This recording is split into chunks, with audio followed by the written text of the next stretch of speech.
सभी किसान साथियों को नमस्कार। और बहुत सारे किसान भाई सफ़ेद मूंगफली की खेती करना चाह रहे हैं आगे को इस सीजन में, क्योंकि अब जो सफ़ेद मूंगफली की खेती करने का एक उपयुक्त समय आने वाला है। और आप बीज की बुआई करने से पहले खेत की तैयारी कैसे करेंगे, ये इम्पोर्टेंट चीज़ है। इसमें जो है सबसे पहले जो है पोषक तत्वों का जो मैनेजमेंट है वो करना बहुत ज़रूरी है। और कीट रोग व्याधियों का कंट्रोल करना भी पहले बहुत ज़रूरी है। तो फसल की बुआई से पहले ही हम जो है कीट रोग व्याधियों का कंट्रोल कैसे करेंगे, आने वाले फसल में जब फसल की ग्रोथ होगी उस समय जो है आपके फसल पर कीट रोग व्याधियों का जो है वो प्रकोप ना हो और आपका फसल की ग्रोथ अच्छी हो और अच्छा उत्पादन हो, इस पर बात करेंगे। ये सफ़ेद मूंगफली की खेती करना एक जो है एक मुनाफे का सौदा है। और आप अगर वैज्ञानिक तरीके से सफ़ेद मूंगफली की खेती करते हैं तो प्रति एकड़ आप लाखों रुपए आसानी से कमा सकते हैं, क्योंकि सफ़ेद मूंगफली का जो मार्केट में रेट रहता है वो काफ़ी रहता है। और इससे जो है प्रति एकड़ जो है आप कम लागत में अच्छा मुनाफा कमा सकते हैं। तो आप कैसे करेंगे और आपको बीज कहाँ से उपलब्ध होगा? सफ़ेद मूंगफली का बीज अगर आपको नहीं मिल रहा है, मेरे डिस्क्रिप्शन में जो है नंबर दिए गए हैं, आप उन पर कॉन्टैक्ट करके बीज जो है आप बुकिंग कर सकते हैं। आपको सबसे पहले बीज बुआई से पहले क्या क्या मैनेजमेंट करना चाहिए खेत में, इसके बारे में बात करेंगे। तो सफ़ेद मूंगफली की बीज की बुआई का मैंने बताया कि जो परफेक्ट टाइमिंग है, जो एक उपयुक्त समय है, वो आपका जून का पहला सप्ताह है, यानी जून फर्स्ट वीक है। इसमें सफ़ेद मूंगफली की बीज की बुआई की जाती है। तो अभी मार्च का महीना चल रहा है, तो अप्रैल के सेकेंड वीक में आप खेत की एक गहरी जुताई कर लें और जुताई करके खेत को खुला छोड़ दें। इससे क्या होगा, जो आपके खेत में जो हानिकारक जो नेमेटोड हैं उसके एक्स पहले से हैं उसमें विद्यमान, और जो फंगस के स्पोर हैं, जो जीवाणु के स्पोर हैं, जो अन्य कीटों के जो एक्स हैं वहाँ पर वो पूरी तरह से नष्ट हो जाएंगे। और आने वाले समय में जब आपकी फसल ग्रोथ करेगी उस समय जो रोग कीट व्याधियाँ लगते हैं उनके कारण वो 50% जो है वैसे ही कंट्रोल हो जाएगा। तो यानी आपको पहले से ही अगर आप ये क्रिया करते हैं तो आपका जो है रोग कीट व्याधियाँ कंट्रोल हो जाएगी पहले से। और इस प्रकार जब आप जून का फर्स्ट वीक में जब बीज की बुआई का एक उपयुक्त समय आ जाता है तो उस समय आपको गोबर की सड़ी कंपोस्ट खाद प्रति एकड़ 150 से 200 कुंटल, उसमें 1 से 1.5 किलो आपको ट्राइकोडर्मा विरिडी पाउडर जो कि पूर्ण रूप से जैविक है, एक मृदा उपचार का काम करता है। और तीसरा आपको 20 किलो एनपीके देना है।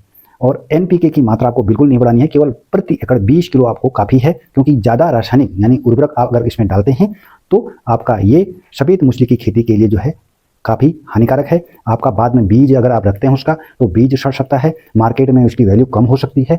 तो इसलिए आपको कम मात्रा रखनी है, केवल 20 किलो एनपीके ही आपको काफ़ी है आपके प्रति एकड़ फसल के लिए। तो इस प्रकार आप इन 3 चीज़ों को मिक्स करके आप मिट्टी में मिला देंगे। उसके बाद एक हल्की जो है आप जुताई कर लेंगे। जुताई करने के बाद आपको खेत में बेड बना लेने हैं और बेड की जो चौड़ाई है वो 2 फुट और बेड की जो हाइट रहेगी, जो ऊंचाई रहेगी, ज़मीन के लेवल से जो ऊंचाई आप रखेंगे बेड की तो 1 फुट रखनी है और बेड से बेड की दूरी 2 फुट आपको रखनी है। इस प्रकार से आपको पूरे खेत में बेड बना लेने हैं। और आप जब बेड में बीज की बुआई करेंगे तो बीज से बीज की दूरी 10 सेंटीमीटर रखनी है और बीज की जो गहराई है वो 3 से 4 सेंटीमीटर आपको रखनी है। इस प्रकार आप बीज की बुआई करेंगे।